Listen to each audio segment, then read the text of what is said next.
तथागत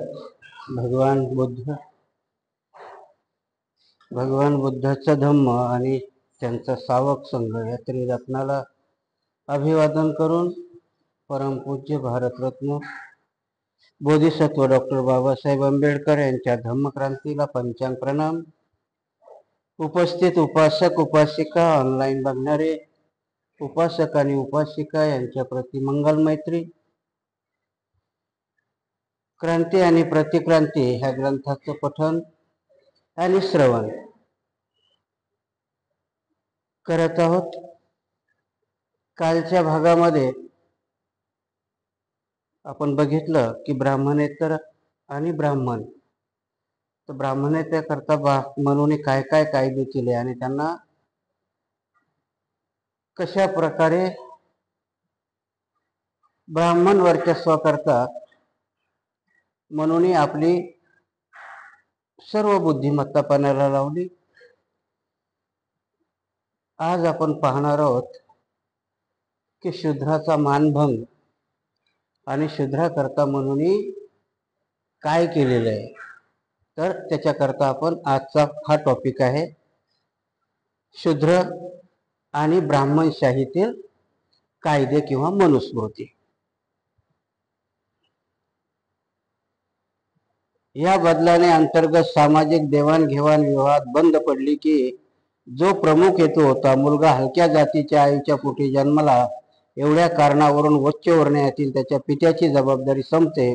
यामुळे अनुलोम विवाहात फक्त शरीर संबंध एवढेच महत्व उरले. फक्त हलक्या जातीच्या वर्णाचा अपमान करणे, त्यांचा छळ करणे हाच हेतू उरला. इतकेच नव्हे, हलक्या जातीच्या स्त्रियांना कायदेशीररित्या व्यवसाय करण्यास भाग पाडले.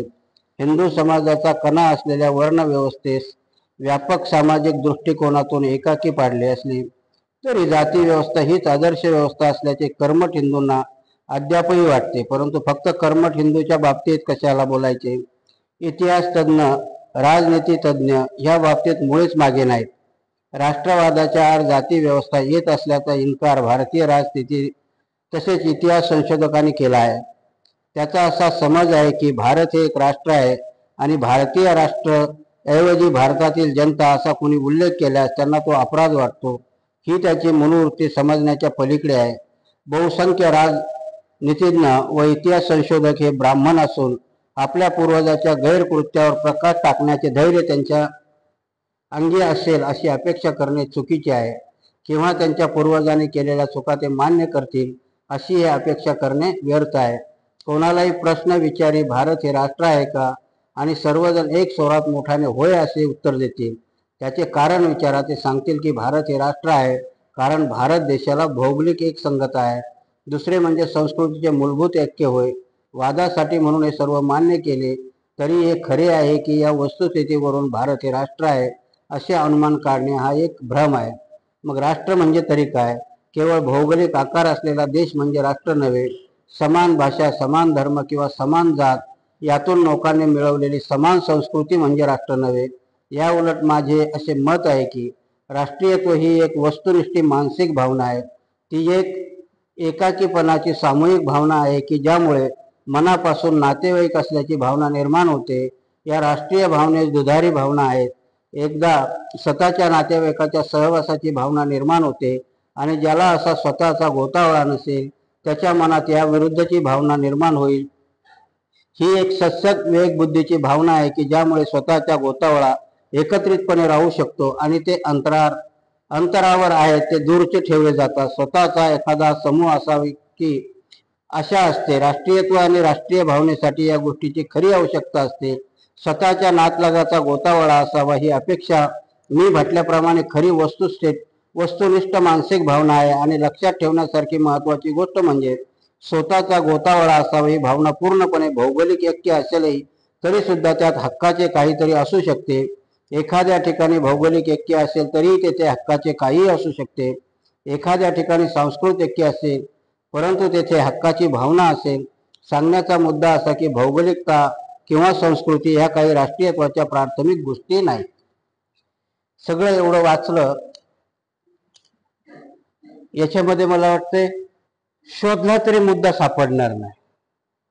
की एका मुद्द्यावरती हे स्पष्टीकरण आहे, पण याच्यात बाबासाहेबाला फक्त एकच मुद्दा सांगायचा होता की म्हणून जे कायदे बनवले, म्हणून जी नियमावली बनवली, त्या नियमावलीमध्ये आजही म्हणतात की नाही, आज सगळ्यात मोठा आरोप काय लावला जातो की हिंदुत्व म्हणजेच राष्ट्रीयत्व, अशी व्याख्या येते की नाही.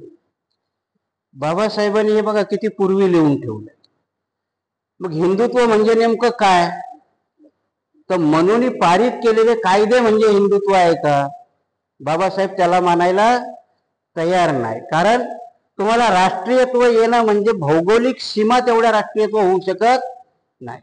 कारण भौगोलिक सीमालाच जर राष्ट्रीयत्व मानलं असतं तर आजकाल IASचे एजंट पकडले जातात की नाही, आणि ते बरेचसे पर्टिक्युलर एका उच्च जातीचे आहे.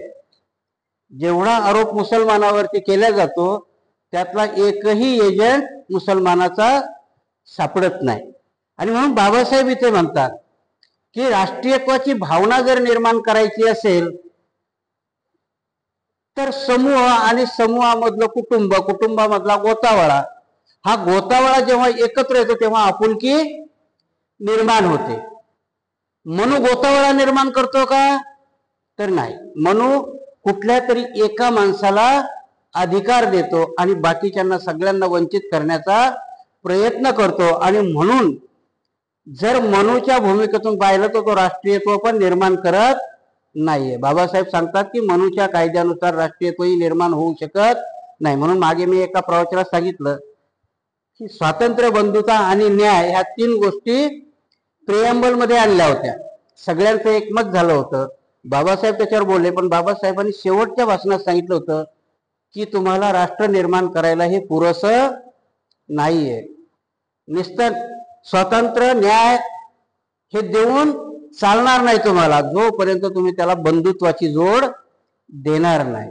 आणि म्हणून ते चौथं प्रिएम्बल मध्ये जे चौथं घातलंय की बंधुत्व, बरं तेही बंधुत्व कसं, सर्व व्यापक बंधुत्व असावं. बाबासाहेब निस्त बंधुत्व म्हणजे एका आईच्या लेकराचं बंधुत्व मानतात का, ते नाही, ते सर्व व्यापक असतात. म्हणून बाबासाहेबाला सांगायचं होतं की जेवढ्या तुम्ही जाती निर्माण केल्यात, जेवढे तुम्ही पंथ निर्माण केलेत, त्या पंथामध्ये जोपर्यंत बंधुत्वाची भावना येणार नाही तोपर्यंत तुमचं राष्ट्र निर्माण होणार नाही. राष्ट्राची संकल्पना जेव्हा आज त्याला मोडून तोडून ती हिंदुत्वाशी जोडली जाते, पण बाबासाहेबांनी तिथेही नाकारली आणि प्रतिक्रांती ह्या ग्रंथामध्येही त्यांनी नाकारली की जोपर्यंत तुमचा गोतावळ्याचा समूह होत नाही. म्हणून आजही आपण काय म्हणतो, त्याला कधीही भेटलो तर आपण काय म्हणतो की याला भरपूर मोठं गण गोत आहे. गण म्हणजे जनता आणि गोत म्हणजे नातं. आपण गणगोताचा अर्थ वेगळाच घेतो, मावशी, काका, नाना, विना, असं नाही. गणगोताचा अर्थ काय आहे की गण आणि गोत म्हणजे नातं. प्रत्येक गणाशी आमचं जेव्हा नातं जोडतं त्याला गोतावळा म्हणतात, नात्याचा गोतावळा. आणि बाबासाहेब इथे सांगतात की जोपर्यंत गोतावळा निर्माण होणार नाही तोपर्यंत राष्ट्र नावाची संकल्पना अस्तित्वातच येणार नाही. आणि म्हणून बघा, पाकिस्तान एका धर्मावरती उभं राहील, पण गोतावळा होता का, एक धर्म होता. पण बांगलादेशची विभागणी भाषेवरती झाली. कारण पूर्व पाकिस्तान आणि पश्चिम पाकिस्तान याच्यामध्ये त्यांनी उर्दू स्वीकारली आणि बांगलादेशाला उर्दू मान्य नव्हती, कारण त्यांची भाषा बांगला होती.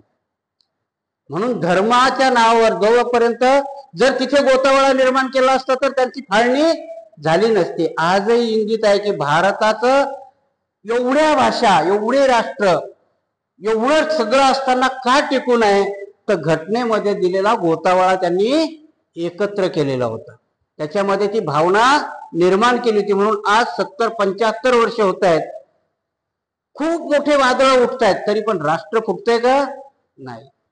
एवढंसं राष्ट्र आहे श्रीलंका, 3 कोटी लोकसंख्या आहे, म्हणजे मुंबई एवढं जास्तीत जास्त, पण तिथेही मोठं आंदोलन निर्माण झालं.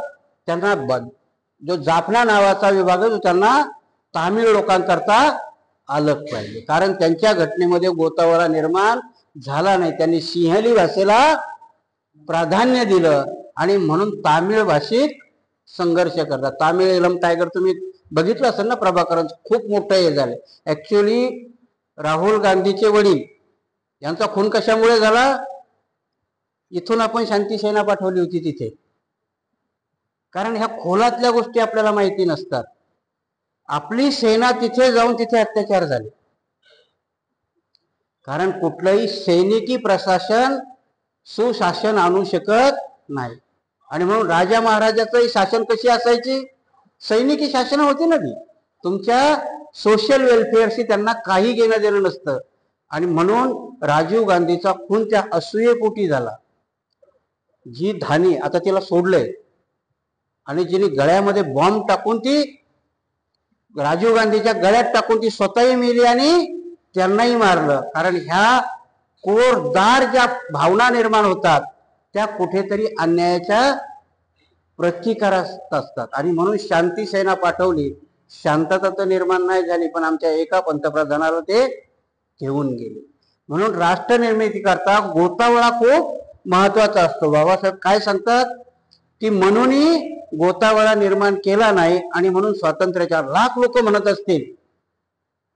मग 1947च्या अगोदर भारत नावाचं राष्ट्र नव्हतं.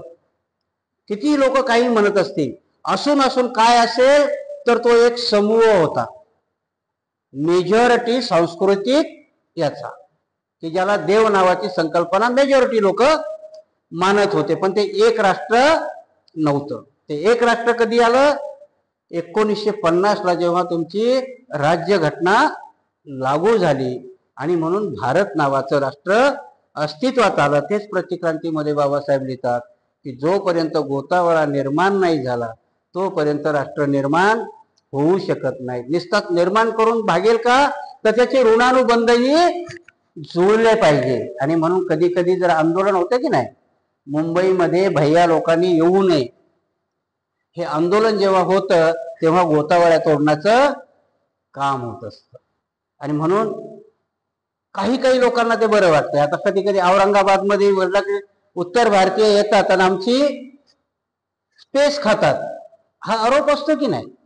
राष्ट्राचं जेव्हा आपलं राष्ट्र निर्मिती झाली, जेव्हा संस्थानिक एकत्र करायचे होते, हा इतिहास तुम्ही शिकला असाल, पण संस्थानिक जेव्हा एकत्र करायचे होते तेव्हा त्यांच्या हातापुढं गाजर एकच ठेवलं होतं की फक्त हे 4 कारण सेंट्रल वापरेल: दळणवळण, नभोवाणी, परराष्ट्र धोरण आणि सैन्य. बाकी सगळी स्वायत्ता काय देणार ते तुम्हाला देण्यात येईल. आणि त्याच्यावरती मग HSN मध्ये सह्या करण्यात आल्या, ज्याला विलिनीकरण म्हणतो आपण. ह्या ग्रंथाचा अर्थ तोच आहे. बाबासाहेबांनी सुचवलेला तो, जो तुम्हाला जर तुमच्यात विलीन करून घ्यायचं असेल तर गोतावळा निर्माण करावा लागेल, त्याच्याशिवाय होणार नाही. आणि म्हणून विलिनीकरणाचा जर तुम्ही फॉर्म वाचला तर त्या फॉर्म मध्ये तेच आहे. तुमचा रजाकार असेल, तुमच्यावाला काश्मीरचा प्रश्न असेल, त्या सगळ्यांना सांगितलं होतं की फक्त केंद्र काय बघेल, हे 4 काम बघेल, बाकी सगळी स्वायत्ता तुम्हाला असेल. आणि तुमच्या माहिती करता सांगतो की जेव्हा 1950ला विलिनीकरण झालं त्यावेळेच्या राजा महाराजांना पेन्शन चालू झाली, ज्याला पेन्शन प्रिव्ही एक शब्द आहे, तो पेन्शन चालू झाली. काही काही ठिकाणी त्या राजा महाराजांना त्या स्टेटचं राज्यपाल प्रमुख करण्यात आलं. म्हणून आजही बरेचसे आरोप करतात की नाही, रजाकाराशी लढाई झाली, रजाकाराला पळवून लावलं. बिलकुल पळवून नाही लावलं. तो रजाकार त्याचा प्रमुख झाला होता, राज्यपाल झाला होता. आणि जेव्हा 1962चं युद्ध झालं तेव्हा त्यांनी 100 किलो सोनं केंद्र सरकारला मदत म्हणून दिलं. खूप चुकीचा इतिहास चुकवला जातो आपल्याला, आणि आपल्या डोक्यामध्ये ते घातल्या जातं. रजाकार कुठेही पळून तो गेला नव्हता. जो आपलं स्टेट, आता जेव्हा आपण बसलो हे स्टेट त्यांचंच होतं. आणि म्हणून हा गोतावळा निर्माण केला. त्यावेळेस ते सामील होत नव्हते. मग सामील कसं करून घ्यायचं? 3 राज्याचाच प्रश्न होता ना. 3 राज्याचे गोतावळ्यात येत नव्हते. आणि 3ही राज्य काय होते? 2 राज्याचा राजा मुसलमान होता आणि प्रजा हिंदू होती, आणि एका राज्याचा राजा हिंदू होता आणि प्रजा मुसलमान होती. इतिहास खूप कडवट आहे, आपल्याला शिकवल्या जात नाही. काश्मीरचा राजा हरिसिंग हिंदू होता आणि प्रजा मुसलमान होती. हैदराबाद स्टेटचा राजा मुसलमान होता आणि प्रजा हिंदू होती. जेव्हा विलिनीकरणाचे प्रश्न होते तर तेव्हा नुसते संस्थानिकावर टाकले नव्हते. तिथे एक प्रजासत्ताक एक मंडळ बनवलं की त्या जनतेचीही तुम्ही संमती घ्या, त्यांना कुठे राहायचं. सगळे राज्य एकत्र आले पण हे तिघ जण आले नव्हते. कारण हैदराबादच्या राजाला वाटत होतं की मला पाकिस्तान मदत करेल, पण तिथेही स्वार्थी होते. सगळ्याला वाटत होतं तो राजा हिंदू आहे तो लवकर येईल, पण तोही स्वार्थी होता. त्यालाही तिकडेही जायचं नव्हतं आणि इकडेही यायचं नव्हतं. गोतावळा निर्माण होत नव्हता. तेव्हा बाबासाहेबांनी सरदार पटेलाला इथे सल्ला दिला. सगळ्यांची म्हणणं काय होतं की सैन्य घुसवायचं. बाबासाहेब म्हणे तुम्ही नेमकेच स्वतंत्र झाला आणि आता जर तुम्ही हैदराबाद स्टेटमध्ये सैन्य घोडलं तर तो आंतरराष्ट्रीय कायद्यानुसार गुन्हा होईल. कारण सैन्य कोणाशी लढतं? दुसऱ्या राष्ट्राशी लढतं. आपल्या राष्ट्राशी लढतं का सैन्य? आपल्या राष्ट्राशी लढत नाही. सैन्य अंतर्गतही जर काही वाद झाला तर फक्त मदतीला सैन्य आणतात. कुठे महापूर आला, कुठे आग लागली, कुठे काही झालं तर सैन्याचा उपयोग कुठे करतात? तिथे करतात. दंगलही झाली तर सैन्य फक्त पथसंचलन करतात. बंदूक घेऊन फक्त त्यांच्या गाड्या फिरतात. कारण सैन्याला जर तुम्ही आपल्या नागरिकाच्या विरुद्धच वापरलं तर मग मात्र ते स्टेट राहत नाही. आणि म्हणून बाबासाहेबांनी सल्ला दिला होता की सैन्य तर जाईल पण त्याला पोलीस ऍक्शनचं स्वरूप द्या. काय सांगितलं होतं युनोमध्ये? आम्ही सैन्य नाही पाठवलं, आमच्या पोलिसांनी ऍक्शन केली. थोडीफार दंगल तिथं वाढत होती, पोलीस गेले ती आटोक्यात आली. गोतावळा निर्माण नाही करता अजून एक गोष्ट सांगतो तुम्हाला की काश्मीरमध्ये हरिसिंगाचा विरोध होता, पण आता जे मुख्यमंत्री आहेत की नाही त्याचा बाप होता शेख अब्दुल्ला. ते भारताला फॉर होता. शेख अब्दुल्ला मुसलमान होता. हिंदू राजा यायला तयार नव्हता आणि एक मुसलमान शेख अब्दुल्ला त्याची मुक्तीवाहिनी एक सैन्यच निर्माण केलं होतं त्यांनी. तो भारतात येण्याकरता लढत होता. आता जे लोक नाव ठेवतात की नाही की का झालं, ऍक्च्युली सरदार पटेलांना तर काश्मीर सोडून दिलं होतं आणि त्यांचा तर्कही चांगला होता ना, मुसलमान आहे जाऊ द्या मुसलमानाकडे. पंडित नेहरूला अडचण होती कारण पंडित नेहरूचं जन्मस्थान काश्मीर आहे. ते म्हणजे माझं जन्मस्थानच पाकिस्तानात गेलं. जसं बाबासाहेबांची कॉन्स्टिट्यूशन आम्ही पाकिस्तानात टाकली, लोक नाव ठेवतील ना याला कसं पंतप्रधान करतो. बाबासाहेबाला असेंब्लीचा सदस्य नव्हतं राहू दिलं कारण खुलना आणि जयसर मधून बाबासाहेब निवडून आले होते. बाबासाहेबाचा गोतावळा तोडला होता आणि याचा गोतावळा ठेवायचा होता. आणि म्हणून पंडित जवाहरलाल नेहरूने आग्रह धरला होता की काश्मीर भारतात असावं आणि त्याला शेख अब्दुल्लानी मदत केली होती. हा गोतावळा आहे. म्हणून राष्ट्र निर्मिती करता बाबासाहेब क्रांती आणि प्रतिक्रांतीमध्ये लिहितात की तुम्हाला कुठल्याही भावना जातीच्या किंवा धर्माच्या टोकदार करून राष्ट्र निर्माण करता येत नाही. तर राष्ट्र निर्माण करायला गोतावळा म्हणजे सहजीवनाची नाती निर्माण करावं लागतात आणि म्हणून ती नाती निर्माण केली नव्हती.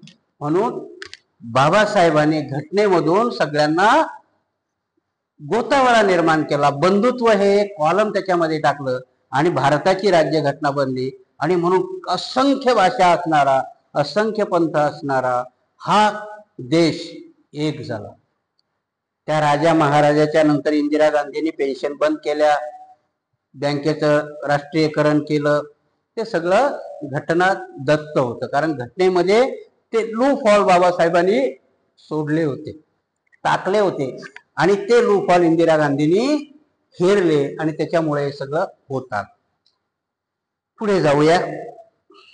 वैदिक राजवटीच्या मावळत्या काळात शूद्र तसेच स्त्रियांना हलक्या दर्जाचे स्थान होते.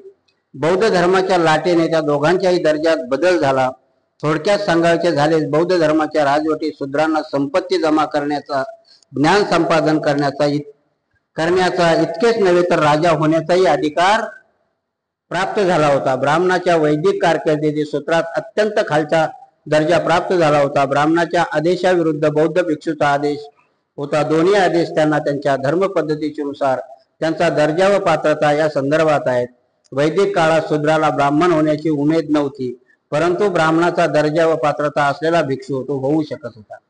म्हणून बाबासाहेब इथं लिहितात की वैदिक काळामध्ये शूद्राला मान सन्मान नव्हता, परंतु बौद्ध काळामध्ये तो मान सन्मान. बाबासाहेब दोन्ही काळ घेतात, एक बुद्धाचा पूर्व काळ आणि नंतर बुद्धाच्या नंतरचा काळ. बाबासाहेब काय सांगतात की बुद्धाच्या काळामध्ये वर्णावर्णामध्ये विवाह होत होते, पण जो क्षत्रिय वर्ण होता त्याला मान सन्मान मिळत नव्हता.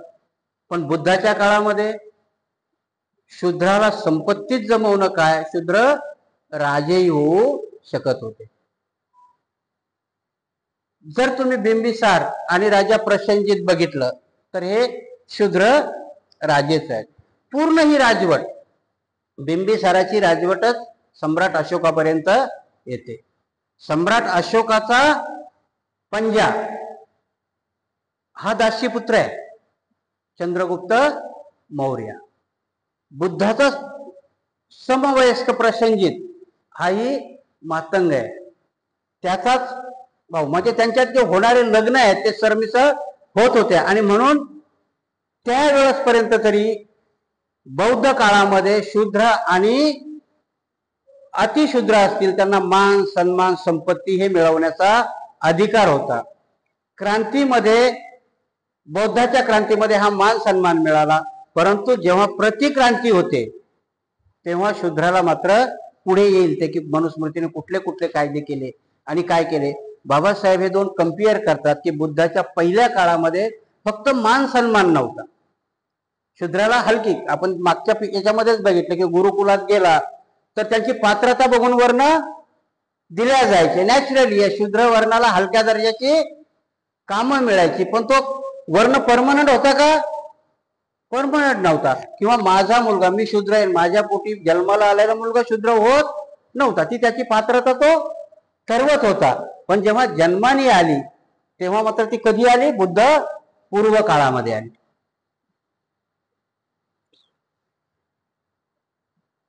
या सर्व पार्श्वभूमीवर शूद्राच्या विरोधात म्हणून केलेले कायदे किती क्रूर व अमानवी होते हे दिसून येते. त्या कायद्याचा येथे मी थोडक्यात परामर्श घेत आहे. ब्राह्मण, क्षत्रिय व वैश्याच्या कुटुंब प्रमुखांना म्हणून म्हणतो, ज्या देशात शूद्र राज्यकर्ते आहेत त्या देशात त्यांनी राहू नये. याचा अर्थ असा नव्हे की जेथे शूद्र राज्यकर्ते आहेत त्या राज्यातून ब्राह्मण, क्षत्रिय, वैश्याने निघून जावे. याचा अर्थ की जर शूद्र राजा झाला तर त्याला ठार करावे. केवळ शूद्राला राजा म्हणून मान्यता देऊ नये असे नसून त्याचा आदरही करू नये. म्हणून काय केलंय, आजही त्यांच्या पुराणामध्ये सांगितलेलं आहे. मगधाच्या याच्यामध्येच ब्राह्मणाने वासही करू नये असं लिहिलं. हाच एक मुद्दा आहे की त्यांच्या ते जे पवित्र म्हणतात की नाही, महाबोधी विहार कुठे आहे, मगधाच्याच राज्यामध्ये आहे ना. त्यांचं पुराण सांगतंय की जिथे जिथे शूद्राचं राज्य असेल, अशोक हा शूद्र राज्य आहे, त्याच्या राज्यामध्ये ब्राह्मणाने निवास पण करू नये. बाबासाहेब काय सांगतात, त्यांनी फक्त निवासच नाही सांगितला, तर तो राजाला कसं खलास करता येईल ते करावं. आणि म्हणून त्यांनी 10 पिढ्यापर्यंत वाट पाहून बृहद्रथाचा खून केलेला आहे. ब्राह्मणशाहीने प्रतिक्रांती करताना त्या तत्वाचं तंतोतंत पालन केलेलं आहे. आणि म्हणून आता जो आपला लढा आहे, काय लढा आहे, त्यांचा युक्तिवाद काय आहे की भगवान बुद्ध आमचा 10वा अवतार आहे आणि म्हणून तिथे उपासना करण्याचा आम्हालाही अधिकार मिळावा. पण त्याचं शास्त्र सांगतंय की जिथं शूद्राचं राज्य आहे तिथं ब्राह्मणाने वास करू नये. महाबोधी विहार कोणाच्या काळात झालंय, सम्राट अशोकाच्या काळात. मग तिथे ब्राह्मणाने हक्क सांगावा का, त्यांचं धर्मशास्त्र सांगतंय ना. बाबासाहेबांनी रिडल्स अँड हिंदुझम लिहिलं, स्वतःच काहीच नाही सांगितलं. बाबासाहेब त्यांच्या ग्रंथाचे उतारे देतात, महाभारत, पुराण, मनुस्मृती याचे पुराण देऊनच ते प्रश्न निर्माण करतात. आणि मग हे कसं, कोड म्हणजे रिडल्स म्हणजे कोड, की हे कसं होत आहे, तुमचाच ग्रंथ असं म्हणतं. त्याच पद्धतीने ते प्रश्न विचारला जातो की जिथे शूद्र राज्य असेल तिथे ब्राह्मणाने वस्ती करू नये, त्या शूद्राच्या राज्यात राहूही नये. कारण शूद्राच्या राज्यात राहिलं तर राजाच्या आज्ञा पाळाव्या लागतील ना. ब्राह्मण काय सांगतो की राजा जरी झाला तरी ब्राह्मणाच्या आज्ञा राजाने पाळाव्या. अशोकाने पाळल्यात का?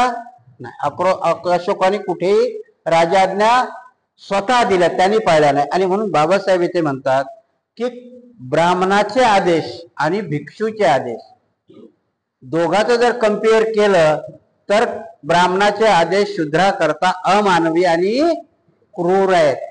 भिक्षूचे आदेश त्यांच्याकरता समानतेचे आहे. म्हणून भिक्षूच्या आदेशानुसार शूद्र पंडितही होऊ शकत होता, पंडित राजाही होऊ शकत होता, संपत्तीही जमू शकत होता. याच्यावरती प्रतिक्रांती करायला मनूला तेवढं सांगलं. म्हणून कायदाच केला की शूद्राचं जर राज्य अनावधानाने येत असेल, त्यांना काय म्हणायचंय आता, नितीश कुमार कोण आहे?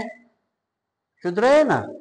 अनावधानाने जरी आला तर त्यांच्या सामील व्हान कसा नितीश कुमार संपवता येईल याचा प्रयत्न करा. नाही लक्षात येत तुमच्या. शूद्राचं राज्य संपवण्याचे आटोकाट प्रयत्न होतात. इथेही शूद्राचेच राज्य होते ना, कुणब्याचेच राज्य होते. कुणब्याचं राज्य घालवण्याकरता त्यांनी शूद्राचाच ठाकरे उभा केला आणि शूद्राच्याच बरोबर बीजेपीने प्रवास केला. 3 निर्णय आले बघा 3 दिवसात. कोणाच्या डोक्यात नाही येणार. पहिला निर्णय आला, बॉम्बेला जे बॉम्बस्फोट झाले होते रेल्वेने, 237 लोक मेले त्याच्यामध्ये, आणि पकडलेल्या सगळ्या मुसलमानाला निर्दोष पहिला निर्णय दिला. आपल्या लोकांना जे पुरोगामी आहेत त्यांना काय वाटलं की न्यायपालिकेने खूप चांगला निर्णय केला, आपल्याला हाय असं वाटलं. लगेच दुसऱ्या दिवशी मालेगाव मध्ये प्रज्ञा ठाकूर आणि यांना पकडलेल्या त्यांनाही सोडून दिलं. प्रश्न तुमच्या डोक्यात निर्माण होत नाही. ठीक आहे, निर्दोष असतील ते, पण मालेगावचा बॉम्बस्फोट झालाय, त्याच्यात 27 लोक मेलेत. बॉम्बेमध्येही रेल्वेमध्ये बॉम्बस्फोट झालेत आणि त्याच्यातही लोक मेलेत. मनुस्मृती आपला अस्तित्व निर्माण करण्याकरता घडलेल्या गुन्ह्यालाही खाली दाबते. बाबासाहेब कायदा लिहिताना वाक्य वापरतात की 1000 गुन्हेगार सुटले तरी चालतील, पण एका निर्दोषला सजा होता कामा नये, याला कायदा म्हणतात. परंतु गुन्हेगार सापडलाच पाहिजे, गुन्हेगाराला सजा झालीच पाहिजे. कारण गुन्हेगाराला सजा जर नाही झाली तर जो प्रामाणिक माणूस आहे तो भीतीत राहील. आता काय झालं, मालेगावच्या स्फोटातले पहिल्याने मुसलमान सोडले ना, आता हिंदू सोडले. मग तो केला कुणी? गुन्हेगार तर सापडायला पाहिजे की नाही. आणि आता फाईल बंद होईल. त्याच्यावरची कडी म्हणून बॉम्बेचे मुसलमान सुटले, देवेंद्र फडणवीस इमिजिएट सुप्रीम कोर्टात गेले आणि मालेगावचे प्रज्ञा ठाकूर असे महाराजांनी हे सुटले राजपुरोहित, तेव्हा मात्र तो जायला तयार नाही. प्रतिक्रिया काय येते की सिद्ध झालं की भगवा अंतकवाद नसतो. मनुस्मृतीची ही प्रतिक्रांती आहे. म्हणून तेच सांगतो की एका शूद्राने जर ब्राह्मणाच्या बाईवर अत्याचार केला तर त्याला देहदंड द्यावा. तो जर ब्राह्मणाच्या माणसाने शूद्राच्या स्त्रीवर केला तर त्याला मात्र फक्त खाली गाढवाच्या लघवीने दाढी करण्याची सजा द्यावी. तेच घडलं. मनुस्मृतीने त्यांनी कायद्याची भाषा वेगळी होती, आता कायद्याची भाषा तो आधुनिक असेल, पण घडतंय तेच. कारण कुठेही त्याला नाही. म्हणून मनुस्मृतीने बॉम्बस्फोट घडवणाऱ्या गोष्टी ज्या होत्या आजही सर्व व्यवस्थित त्याचं इन्व्हेस्टिगेशन झालं तर खूप वेगळे रिझल्ट येते. कारण बोललं तर कोर्टाचा अपमान, कानून आहे ना, कोर्टाचा अपमान केला की तुम्हाला सजा होते. आणि कोर्ट काही सांगत नाही. निर्णय देताना सांगायला पाहिजे, तंबी द्यायला पाहिजे होती ना सरकारला, हे गुन्हेगार 2 महिन्याच्या आत शोधा. निर्णय कसे येतात बघा. कायदा हा मनुष्य आहे. कायद्याचीच भाषा समजवते मला क्रांती आणि प्रतिक्रांती. तुमच्या महाराष्ट्रामध्ये तो काळी टोपी घालणारा राज्यपाल होता. राज्यपालाच्या नियुक्तीने कोश्यारी, राज्यपालाच्या नियुक्तीने 12 आमदार निवडल्या जातात. बिचारा उद्धव ठाकरे मुख्यमंत्री झाला, लिस्ट बनवून त्याच्याकडे पाठवली, त्या पठ्ठ्याने जे खुर्चीच्या खाली टाकली, वापस जाईपर्यंत त्यानं काही त्याच्यावर सही केली नाही. त्याच्यानंतर दुसरा राज्यपाल आला, देवेंद्र फडणवीस मुख्यमंत्री झाले, लिस्ट पाठवली, दुसऱ्या महिन्यातच लिस्ट कोर्टात गेल्यानंतर स्टे आला म्हणा, पण व्याख्या कशी आहे? त्यावेळेच्या न्यायाधीशांनी लवकरात लवकर या शब्दाची व्याख्या केली नाही. आमच्या गवई साहेबांनी केली. लवकरात लवकर म्हणजे 3 महिन्याच्या आत. शुद्र राष्ट्रपती आमच्यावाली 14 मुद्दे काढते आणि त्या गवईला पाठवते की याचं काय करायचं. मनुस्मृतीला आव्हान जरी दिलं तरी तुम्हाला प्रतिक्रांतीमध्ये उत्तर द्यावं लागतात. आज राष्ट्रपतीने विचारलेले 14 मुद्दे म्हणजे ती प्रतिक्रांतीचेच आहे. न्यायाधीशाला बाबासाहेबांची अपेक्षा काय होती की जेव्हा आपण स्वतंत्र झालो त्यावेळेस आपलं चरित्र न्यायदानाचं होईल. पण आता चरित्र न्यायदानाचं झालेलं आहे का? ना विलाजाने म्हणावं लागतं. गुन्हा तर घडलेला आहे आणि आमचं न्यायालय कोणालाच गुन्हेगार मानायला तयार नाही. न्यायालयाची बाजू न्यायालय म्हणणार आमच्या पुढे पुरावे आणि साक्षी आल्या नाहीत म्हणून आम्ही सोडून दिलं. तुम्हाला जर आठवत असेल तर हा मालेगाव बॉम्बस्फोटाच्या खटल्याच्या वेळेस वकील होती एक, काय तिचं नाव, ख्रिश्चन होती कोणीतरी, तिला NIA सांगतंय की जोरात नका जाऊ, तारखीवर तारखी पडू द्या. मनूचे कायदेही तो त्याच्याकरता तसेच होते. शूद्रा करता अलग आणि बाकीच्या करता अलग. तुमच्या घटनेलाही पर्याय देण्याकरता आपण लाख म्हणतो की मी घटना बदलू देणार नाही, पण घटना बदलल्या जाते. बदलण्याचा अर्थच तिची अंमलबजावणी न होणे म्हणजेच घटना बदलणंच आहे ना. आम्ही व्याख्या वेगळ्या करतो. अभिमानाने आम्ही सांगतो आम्ही घटना बदलू देणार नाही. काय झालं त्याचं? घटनेची कस्टोडियन कोण आहे? न्यायालय आहे ना. घटनेचं संरक्षण करणारी कस्टोडियन कोण आहे? न्यायालय आहे. त्यावेळेस मनुस्मृतीचा कस्टोडियन कोण होता? राजा. मनुस्मृतीने कायदे केले, अंमलात आणायचे कोणी होते? राजाने अंमलात आणायचे ना त्यावेळेस. आता कस्टोडियन कोण आहे? कोर्ट आहे. कोर्टाने सांगायचं तुम्ही यांनी चालताय की नाही चालत.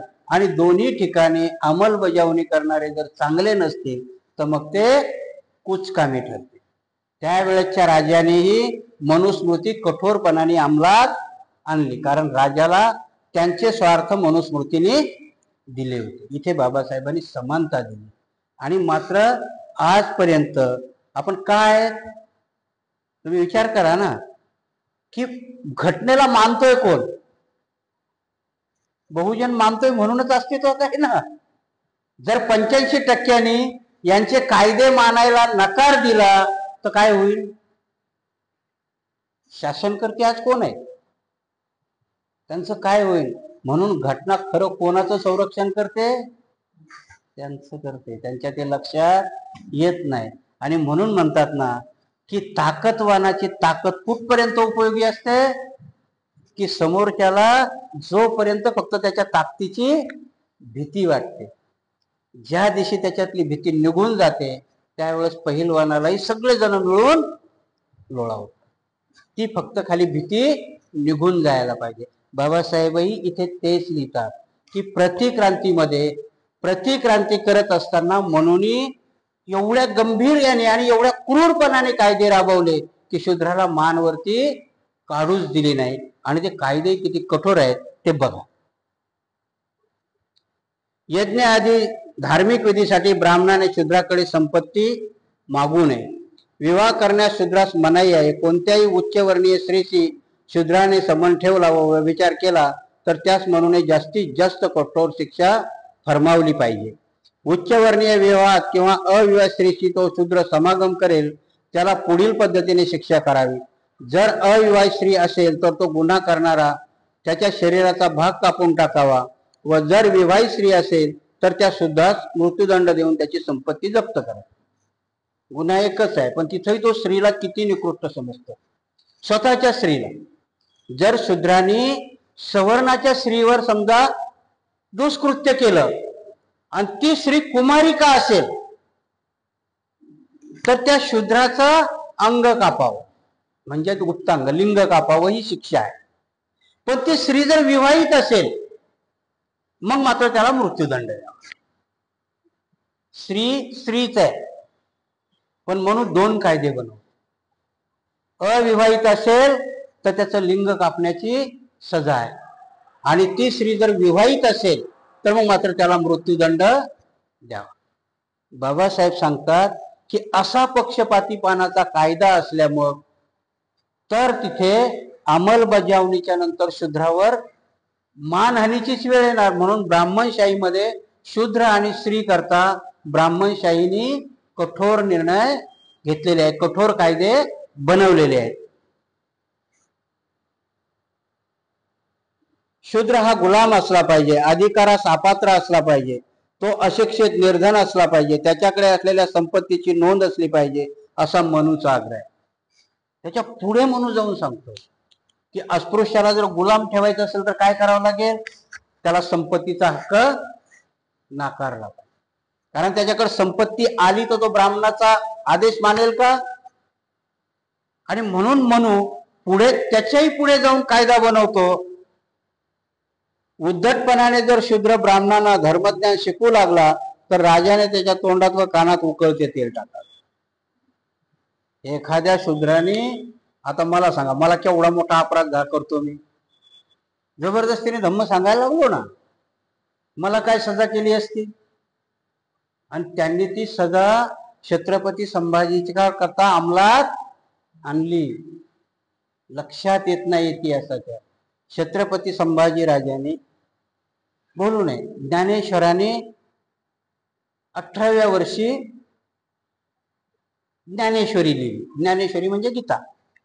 गीता ही संस्कृत मध्ये होती. ज्ञानेश्वर महाराजांनी बंडखोरी केली, ज्ञानेश्वरी प्राकृत मध्ये लिहिली, कारण ती सामान्य माणसाला समजावी म्हणून. तुकाराम महाराज आणि ज्ञानेश्वर महाराज, हे माझं प्रेडिक्शन आहे, कोणाला काय ऑब्जेक्शन घ्यायचं ते घेऊ द्या, दोघांचेही खून झाले. एक सदैव वैकुंठाला गेले आणि एकाने सदैव समाधी घेतली, दोघांनी. कारण ह्या व्यवस्थेला ते दोघही बंडखोर होते. त्या दोघही बंडखोराची वाट लावल्यानंतरही स्वीकारताना मात्र तुकाराम महाराज कुणब्याचा होता आणि ज्ञानेश्वर मात्र माऊली झाले. ज्ञानेश्वर ब्राह्मणाचा नाही, ज्ञानेश्वर काय झाले, माऊली झाले. आणि म्हणून प्रत्येक संत जातीचा झाला. सावता माळी झाला, चोखा महार झाला, गोरा कुंभार झाला, ज्ञानेश्वर काय झाले, माऊली झाले. रामदास काय झाले, समर्थ झाले. हे फरक तुमच्या लक्षात येत नाही, कारण तुमच्या डोक्यावर बसवण्याकरता तू जर ब्राह्मण म्हटला असता तर तुम्ही नाकारला असता. म्हणून समर्थ रामदास शिवाजीचे गुरु करताना समर्थ, त्याच्या अगोदर काय लावलं, समर्थ रामदास. मंडपातून पळून जाणारा माणूस कसा समर्थ असेल त्यांनाच माहिती. सावधान म्हणतात पळाला तो. त्या बावलेवरच्या पोरीचा विचार केला नाही की हिचं काय होईल ते कोणी सांगत नाही. आणि इतिहासात कुठंच नाही आलं की तिला सोडून गेलेला सावधान म्हणतानाच रामदास पळून गेला, तिचं काय झालं. येतं का कुठे इतिहासात? काय झालं असेल आपण कल्पना करा ना. हात गेला पळून, तिचं काय झालं असेल? दुसऱ्या बरोबर लग्न झाले असेल का, तिनेही आत्महत्या केली? कारण त्यावेळेस तर टोकदार होत्या, मुलीलाच दोष दिला जायचा ना. मग रामदासाच्या त्या न झालेल्या पत्नीचं काय झालं असेल? आणि तरी त्यांना समर्थ म्हटलं. समर्थ कशा करता म्हटलं की त्यांना सामर्थ्यवान शिवाजीचा गुरु करायचं. कारण समर्थ ही पदवी दिल्याशिवाय एवढ्या मोठ्या सामर्थ्यवान राजाचा गुरु करता येईल का? नाही करता. म्हणून त्या पदव्या दिल्या होत्या. 18व्या वर्षी ज्ञानेश्वर महाराज ज्ञानेश्वरी प्राकृत मध्ये लिहितात. 14व्या वर्षी छत्रपती संभाजी महाराज बुद्धभूषण हा संस्कृत मध्ये ग्रंथ लिहितात. आणि मग हा कुणब्याचा पोरगा एवढा पंडित बनवायचा. कारण ज्यावेळेस दादाभट शिवाजी महाराजाला राज्याभिषेक करत होते तेव्हा 14 वर्षाचा हा राजकुमार त्या दादाभटाच्या संस्कृत मधल्या चुका काढत होता. मग आता आम्हाला मोठं कोणाला करायचं? ज्ञानेश्वर 18व्या वर्षी लिहितात, रेड्याच्या मुखी वेद बी म्हणवतात. 14 वर्षाचा संभाजी 14व्या वर्षी बुद्धभूषण नायिका असे 4 ग्रंथ संस्कृत मध्ये लिहितो. त्यावेळेस संस्कृत ही देवाची भाषा आहे, शिवाजी महाराजापर्यंत आहे. शिवाजी महाराजांनी ती बंडखोरी पुत्राला शिकायला परमिशन दिली म्हणजे बंडखोरीच केलेली आहे ना. शूद्राने शिकवू नये, शिवाजी महाराज शूद्र आहेत, ती बंडखोरी केली. ते बघा केवढे डोक धरून असतात. शिवाजी महाराज गेल्यानंतर संभाजी महाराजाला औरंगजेबा करवी शिक्षा कुठली दिली? शूद्राला जी देतात. ज्याने वेद ऐकू नये त्याच्या कानात शिसव ओतावं, वेद म्हणू नये म्हणून त्याची जीभ काटावी, लोकांना शिकू नये म्हणून त्याचे हालहाल करून मारावे, असं संभाजी महाराजाला मारल्या गेले. ती प्रतिक्रांतीची उत्कृष्ट बिंदू होता. न राहून त्यांनी करतात. त्या अशोकाच्या राज्यामध्ये त्यांनी 10 पिढ्या वाट पाहिली. बृहद्रथ कमकुवत भेटला तर त्याला सजा दिली. इथे शिवाजी महाराजाला त्या वेळेस जी व्यवस्था होती ते वाट पाहिले आणि संभाजी महाराज पकडल्या गेल्यावर मात्र त्यांनी शिक्षा अंमलात आणली. प्रतिक्रांती होती. आणि संभाजी महाराज खूप मोठं शौर्य. शिवाजी महाराजांनी तरी काही ठिकाणी माघार घेतलेले आहे. संभाजी महाराज एकही लढाई हरलेले नाहीये, कुठेही त्यांनी माघार घेतलेली नाही. तरी संभाजी महाराजाला श्रीलंपट आणि व्यसनी सिद्ध करण्याचा प्रयत्न केला. आणि आत्ताच्या जमान्यात त्यांच्यावरती पिक्चर निघले, मंजुळ्याची मोहित्याची मंजुळा असे पिक्चर. म्हणजे संभाजी महाराजाला श्रीलंपट बनवण्यात आलं. शिवाजी महाराजांनी 8 बायका केल्या, संभाजी महाराजांनी नाही केल्या. पहिली बायको केल्यानंतर जबरदस्ती शिवाजी महाराज दुसरी बायको करून देतात.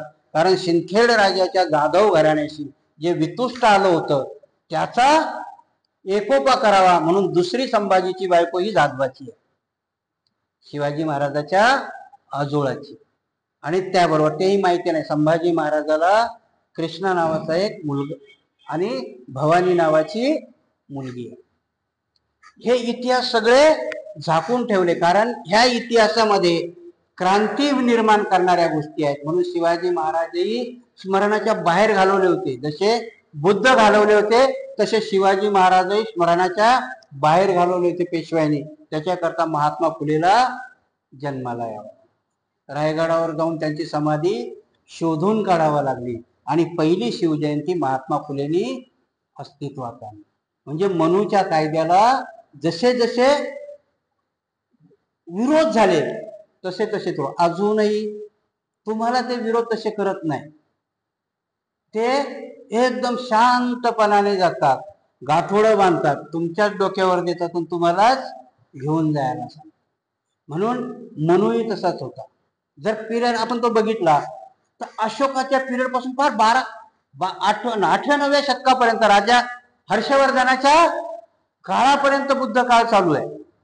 हर्षवर्धनाच्या काळामध्ये तुमची नालंदा युनिव्हर्सिटी भरभराटीला आहे. भले ती महायान पंथाची असेल पण ती भरभराटीला आहे. तिथपर्यंत त्यांनी पुष्यमित्रांनी क्रांती करूनही टिकटक धरू नये. परत त्यांचा शंकराचार्य निर्माण होतो. शंकराचार्य तुमचंच लिटरेचर घेतो, तुमच्याच नागार्जुनाचा माध्यमात शून्यवाद घेतो, त्याला वेदांताचं स्वरूप देतो आणि प्रतिक्रांतीचे बीज तशीच असतात. म्हणून मी तुम्हाला सांगितलं ना की त्या प्रवीण गायकवाडला शाही फेकणारा माणूस काय म्हणून फेकतो? तू जी संघटना काढली त्याच्या अगोदर छत्रपती संभाजी महाराज का लावत नाही? आमचे बी लोक आमचा बराच कधी कधी विरोध करतात की बुद्ध आणि त्याचा धर्म नका म्हणून, बुद्ध आणि त्यांचा धर्म माना. छोटीशी गोष्ट असते की नाही? बुद्ध आणि त्याचा धर्म म्हटला की आमच्या लोकांना आमच्या भावना दुखावतात. बुद्ध आणि त्यांचा धर्म म्हणा, त्यांचा अनेक वचनी आहे, बुद्ध एकच होता. ग्रामर मध्ये आम्हाला जायचं नाही, पण विरोध करताना तुमचेच तुम्हाला कसा विरोध होतोय, परंतु षडयंत्र कोणाचं असतंय? दुसऱ्याचं. ते षडयंत्रच ओळखता आले पाहिजे आणि त्याला प्रतिक्रांती म्हणतात. षडयंत्र रचून तुमच्या चांगल्या गोष्टीला नाकारणं याला प्रतिक्रांती म्हणतात. आणि तशा नियम प्रतिक्रांतीमध्ये मनुस्मृतीने ते नियमही खूप कठोर केले. कारण प्रतिक्रांती तुम्हाला जर चालवायची असेल तर त्याच्याकरता नियम, ज्याने वेदाभ्यासाचा हक्क आहे त्यांना मनू म्हणतो, त्याने शूद्राच्या समोर वेद पठण करू नये. आणि मनू पुढे म्हणतो, जो कोणी शूद्र विद्यार्थ्यास मार्गदर्शन करेल किंवा ज्याचा शूद्र गुरु आहे तो वेदाभ्यास अपात्र ठरेल. मनूच्या उत्तराधिकाऱ्याने वेदाभ्यास करणाऱ्या शूद्रांना त्याही पुढे जाऊन क्रूर शिक्षा फरमावली आहे. उदाहरणार्थ कात्यायन म्हणतो, जर शूद्राने वेद ऐकला किंवा वेदाचा उच्चार करण्याचा प्रयत्न केला तर राजाने त्याची जीभ छाटून टाकावी व त्याच्या कानात उकळते शिष्य होतात. जर ऐकलं तरी कानात शिष्य ओतायचं आणि त्याला शिकवायचंही नाही. प्रतिक्रांतीचे मी काही उदाहरण, कालच अण्णाभाऊ साठेची जयंती झाली. कोणाच्या कधी लक्षात येईल का की अण्णाभाऊ साठे 1.5 दिवस शाळेत गेले? मी काल सांगितलं की त्याच्याने शाळा का सोडली. तेच उदाहरण महाभारतामध्ये एकलव्याला शिकवलं नाही. एकलव्याला नकार दिला द्रोणाचार्याने शिकवायला. एकलव्याने काय केलंय? एकलव्याने द्रोणाचार्याचा पुतळा उभा केला आणि त्याच्या समोर राहून तो विद्या शिकला. त्यांची अपेक्षा काय होती की पुतळ्या पुढं का होईना पण आमच्याशिवाय तुम्हाला शिक्षण येत नाही. अण्णाभाऊ साठेने त्याच्यावरतीच लाथ मारली, त्या शाळेलाच दगड मारला. तुझ्या शाळेतही येणार नाही, शिकणारही नाही, अंतरी ग्रंथ लिहून टाकले. याला म्हणतात प्रतिक्रांती, याला म्हणतात क्रांती. हे नाही सांगत आम्ही फक्त अण्णाभाऊ मांगाचा सांगतो.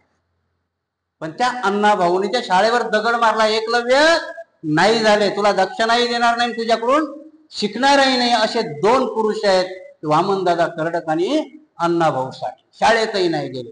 म्हणून एखाद्या पीएचडी वाड्याला लाजवतील. पीएचडी होते ना आता त्यांच्या याच्यावरती, दादाच्या गायण्यावरती पीएचडी करतात आणि अण्णाभाऊ साठेच्या लिटरेचरवरती पीएचडी करतात.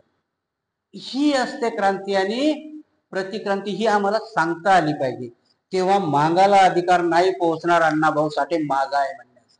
कारण तो आमच्या व्यवस्थेचा प्रतीक आहे, आमच्या व्यवस्थेला नाकारल्याचं प्रतीक आहे. आणि तो आमच्या पुढे आदर्श आहे की आम्हाला त्यांनी नाही शिकवलं तरी शिक्षण घेण्याची धमक आमच्यात आहे, आम्ही होऊन दाखवू शकतो.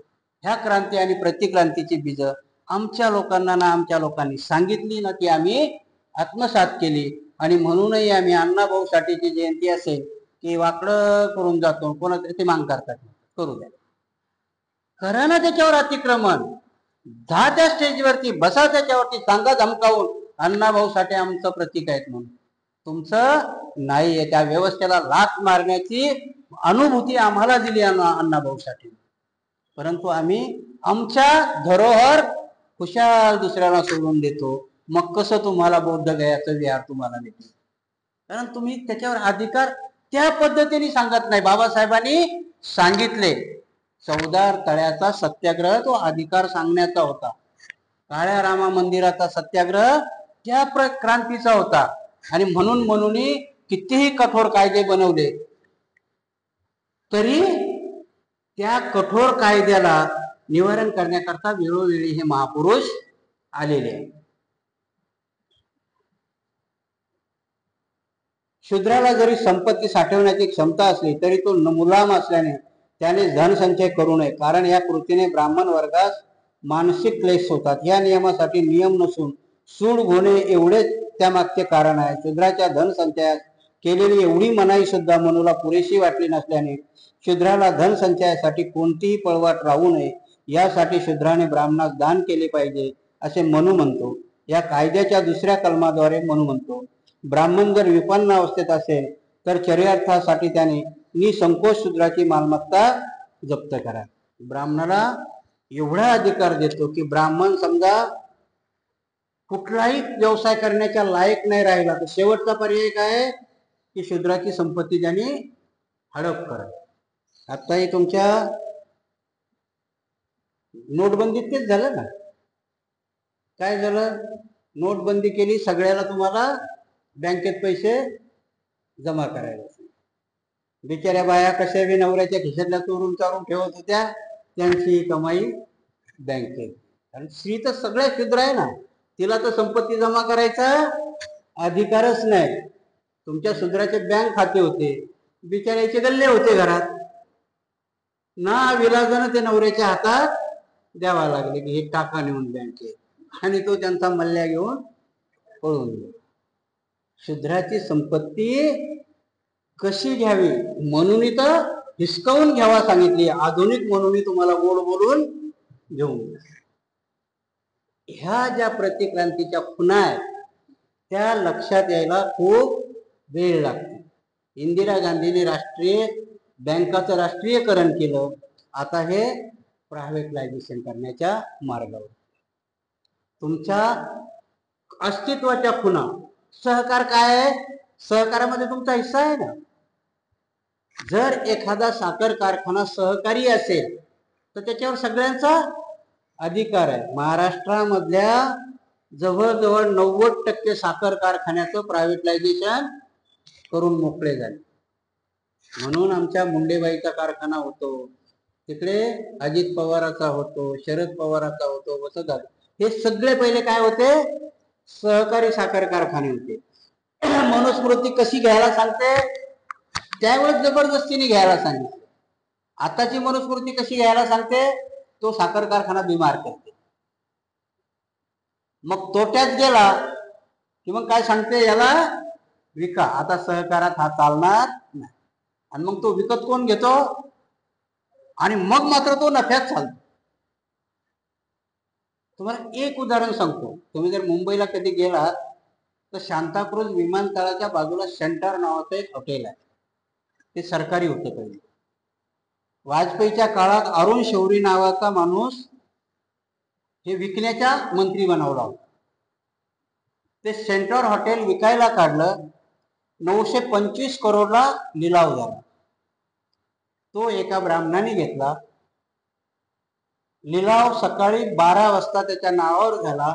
संध्याकाळी 11 वाजता त्यांनी 3000 करोडला ते सेंटर हॉटेल. अवघ्या 8 घंट्यामध्ये तो 1000 करोड त्यांनी कमावलं. याला म्हणतात ब्राह्मणाचं कसब. जे महात्मा फुलेंनी पुस्तक लिहिलं होतं की त्यांचं कसब एवढं असतं की तुमचा जयंत साळगावकर कालनिर्णय नावाचं कॅलेंडर काढतो आणि त्याच्या पाठीमागे फक्त भविष्य लिहितो. आणि एवढे कालनिर्णय खपले की तो फक्त 1 महिना विकतो आणि जवळजवळ 7 पिढ्याची माया त्याच्याजवळ जमा होते. याला म्हणतात ब्राह्मणाचं कसब. आमची बौद्ध महासभा कॅलेंडर छापते, आमचे भंतीजी लोकही छापतात, पण आम्ही कालनिर्णयच घेतो. हे काही घेत नाही. घेतो का? नाही घेत. त्याच्या पाठीमागं उपोषण असतं, पौर्णिमा कशी करायची ते असतं, सगळं असतं. पण आम्ही काय घेतो? कालनिर्णय. मग आमचा शिकलेला माणूस काय सांगतो? कालनिर्णयामध्ये सुट्या देतात हो, कधी कधी असतात त्या बघायला जरा बऱ्या. पण म्हणजे किती स्मूथली बांधण कसं तुमच्या डोक्यावरती राखतो. ही प्रतिक्रांती आहे. बाबासाहेबांनी शुद्धपणाने आम्हाला सगळ्या गोष्टी सजगपणाने पाहायला शिकवलं. बुद्धही त्यावेळेस सांगतात की तुम्ही कुठलीही गोष्ट करताना सावध असलं पाहिजे. विपश्यनेला बसलं तरी डोळे लावून झोप घेणं याला विपश्यना म्हणतात का? झोपल्याला विपश्यना म्हणतात का? नाही ना. जर नुसतं डोळे लावण्याने विपश्यना झाली असती, डोळे लावण्याने ध्यान झालं असतं, तर झोपेत तर मग आपण 8-10 घंटे ध्यानच झालं असतं ना ते. बुद्ध नाही म्हणत त्याला ध्यान. बुद्ध डोळे तर लावायला सांगतात पण सजग राहायला सांगतात. बाबासाहेबही तेच शिकवतात की तुम्ही सजग आणि दक्ष असलं पाहिजे प्रत्येक गोष्टीमध्ये. आम्ही दक्ष नसतो. डोळे उघडे असले म्हणून आपण झोपलेलो नाही असं गृहीत धरू नका. उघड्या डोळ्यांनी झोपताय. बऱ्याचशा गोष्टी सांगतात. एका माणसाला सांगितलं होतं की हे जे महाराज आहेत की नाही, हे महाराज झोपले की त्यांच्या बाजूची वस्तू उचलून घेऊन जाईल. त्यांच्या लक्षातही राहत नाही. मग 5 चोर त्यांच्या पुढे प्रवचन ऐकायला बसले. म्हणे प्रवचन करता करता झोपतात. आता झोपण्याचे लक्षण काय आहे? की तोंड बंद होणं, डोळे लागणं. महाराज प्रवचन करता करता करता करता तोंड बंद झालं. पुढच्याला वाटलं आता झोपते, पण महाराज काही झोपले नाही. 2 घंटे झाले, 3 घंटे झाले, 4 घंटे झाले, चोर वैतागले, परत त्याच्याकडे गेले. अरे मी तू सांगितलं होतं महाराज झोपतात म्हणून. अरे म्हणे वेळेचे डोळे उघडे ठेवून झोपतात. उचलून न्यायला काय झालं तुला? तसे आपणही डोळे उघडे ठेवून झोपलेले. काही गोष्टी आमच्या लक्षात येत नाही. आणि म्हणून बाबासाहेबांनी आणि परत एक दुर्दैवाची गोष्ट की आम्हाला सांगून ठेवलंय. बाबासाहेबांनी बुद्धांनी इशारे देऊन ठेवलाय आम्हाला की तुम्ही कुठे कुठे फसू शकता, कुठे कुठे तुमच्यावरती संकट येऊ शकतात. त्या इशाऱ्याकडे दुर्लक्ष करणं हे आमच्यावाला आता अदम कर्तव्य होऊन बसलं. आणि म्हणून परत त्या ग्रंथाचे पारायण करावं लागतात. आणि म्हणून मी कधीही आव्हान नव्हतं केलं. जे महाराष्ट्रामधले लोक तुम्ही ऐकतात, आज मी तुम्हाला मुद्दाम सांगतो की कमीत कमी एका जणांनी 10 लोकांना ही प्रवचनं पाठवावी. तेवढंच आपल्या हातात आहे. कारण आपल्याला जेवढं करता येईल ते आपण करूया. आणि म्हणून प्रत्येकाने माझं कर्तव्य समजा. तुम्हाला जर आवडलं असेल, तुम्हाला जर वाटत असेल की ह्या ग्रंथामध्ये दिलेले इशारे खरोखर आहेत, तर मात्र आता ते तुम्ही एका जणांनी 10 जण, बाकीचे 3 सांगतात, आपण 4 पट सांगायचं. आपण ते कमीत कमी 10 लोकांपर्यंत पोहोचलं पाहिजे. ऐकल्यानंतर 10 जणांची लिस्ट बनवा, ते प्रवचन 10 लोकांपर्यंत पाठवा. तेवढाच एक हेतू आपल्या हातून साध्य होऊ शकतो. तेवढे बाबासाहेब आपण त्या घरामध्ये पोहोचू शकतो. नुसते ग्रंथ वर्षावासामध्ये ऐकू नका. तुम्ही ऐकले, नशिबाने आता ही साधनं आपल्या हाताशी आहे. साधनं नसतानाही आमचे पूर्वज दक्ष होते. साधनं होती का? नागपूरचा माणूस महाडला पोहोचला, वाहन नव्हतं, त्याच्या खिशात पैसाही नव्हता, तरी त्याच्यावरती त्यांनी मात केली. पायी निघाला, पोटाला आपल्या वस्तीमध्ये जाऊन भीक मागितली. माझे वडील सांगतात, त्यांचे चुलते गेले होते. कसे गेले? तर प्रत्येक गावात ज्या मुक्कामाला राहायचं त्या महारवाड्यात त्यांना जेवण भेटायचं. आणि मग तिथले 2 लोक परत त्यांना साथ भेटायचे. असे करत करत ते महाडला पोहोचले. आता आम्ही आमच्याकडे गाड्या, घोड्या, सगळी साधनं आहेत. निदान ह्या साधनाचा तरी आपण उपयोग करू. प्रत्येकाने ठरवा, जे जे बी ऐकता. आज तुम्ही रोज आपलं हे प्रवचन 500 लोक ऐकतात. 500 लोकांनी 10 लोकांना जरी पाठवलं तर 5000 व्हायला वेळ लागणार. मी दुसऱ्या भंतेजी सारखं 10 रुपये दान काही मागितलेलं नाही. मी काय मागितलंय फक्त की हा संदेश 10 लोकांपर्यंत पाठवा. आणि खरोखर जर ह्या वर्षावासातला क्रांती आणि प्रतिक्रांतीचं आपल्याला बीज पेरायचं असेल तर जास्तीत जास्त लोकांपर्यंत आपण पोहोचलो पाहिजे. जास्तीत जास्त लोकांपर्यंत हा ग्रंथाचा म्हणजेच बाबासाहेबांचा इशारा. आपण मीडिएटर आहोत, पोस्टमन आहोत. बाबासाहेबांनी आणि बुद्धांनी. भिक्षू कोण आहे? भिक्षू आजच्या जमान्यातला पोस्टमन आहे. फक्त त्या पोस्टमननी बुद्धाचं पत्र बुद्धाला दिलं पाहिजे, त्याला बुद्ध केलं पाहिजे. आता आम्ही ते पत्र मध्येच टाकून देतो, ते काही पर्टिक्युलर माणसापर्यंत पोहोचवत नाही. ते पोहोचवलं पाहिजे. भिक्षूचं काम पोस्टमनचं आहे. म्हणून बाबासाहेबाचा उपदेश, बुद्धाचा उपदेश जसा त्यांनी सांगितला तसा तुमच्यापर्यंत पोहोचणं. आणि तुमच्यापर्यंत कधी कधी काय होतं तुम्हाला सांगतो, मुंबईच्या झोपडपट्ट्यांनी घरं शोधता येत नाही. मग काय व्यवस्था केलेली तिथं? चाळीच्या तोंडावर एक पत्र पेटी नावाचा बॉक्स लावायचा आणि पोस्टमननी आणून त्याच्यात टाकायचा. तशा तुम्ही पत्र पेट्या, त्या पत्रपेट्यामध्ये मी माझं प्रवचन टाकलेलं आहे. आता तुमच्याकडे प्रत्येक चाळीतून येणाऱ्या माणसापर्यंत पोहोचवणं हे तुमचं काम आहे. म्हणून मिनी पोस्टमन तुम्ही आहात. तर मेन पोस्टमन भिक्षू असेल तर मिनी पोस्टमन तुम्ही उपासक आहात. ते त्यांच्यापर्यंत पोहोचवलं पाहिजे. तीच आपण बाबासाहेबाप्रती कृतज्ञता आहे. म्हणून बाबासाहेब जे म्हटलं होते की मला डोक्यावर नका घेऊन, मला डोक्यात घ्या. हा आपला छोटासा उपक्रम जरी आला आणि या वर्षावासाच्या काळामध्ये आपण किती लोकांपर्यंत पोहोचलो? माझ्या माहितीनुसार आपण 1 लाखभर लोकांपर्यंत तरी पोहोचलो. 1 लाखाच्या वर गेलो तर आपण 1 लाख व्ह्यू झालेले आहेत.